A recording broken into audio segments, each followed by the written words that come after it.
tonight, the theme of our message is Jesus is God. Luke chapter 2, verse 7. It says, Mary gave birth to her firstborn son and wrapped him in swaddling cloths and laid him in a manger because there was no place for them in the inn. This is proving the fact that Jesus is human, right? Who does a human mom give birth to? A human baby? Okay.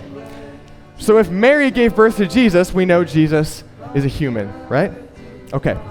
Open your Bibles with me to the Gospel of John. John chapter 1.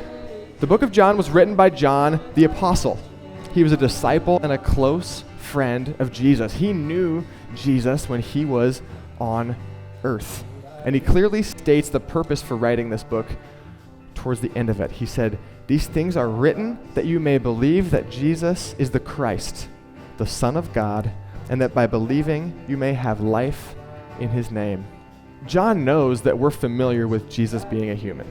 But what he wants us to take away is that Jesus is the Christ, the Son of God, that he is God in the flesh, okay? So let's read John chapter 1. We're going to read verses 1 through 5.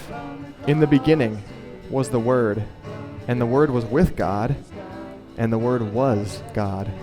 He was in the beginning with God. All things were made through him, and without him was not anything made that was made. In him was life, and the life was the light of man. The light shines in the darkness, and the darkness has not overcome it. Now there's one word in this passage that might be puzzling. It's a word that we don't see capitalized very often in the middle of a sentence. Which word is it? Word. Very good. Why is the word capitalized right here? In particular, it's talking about a specific person, Jesus. Wherever the word, capital W word, is in this passage, John's referring to Jesus.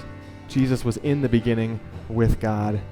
He is eternal. He is God.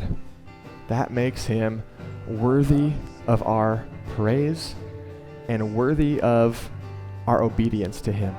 The eternal creator came down from heaven so that we can receive grace upon grace.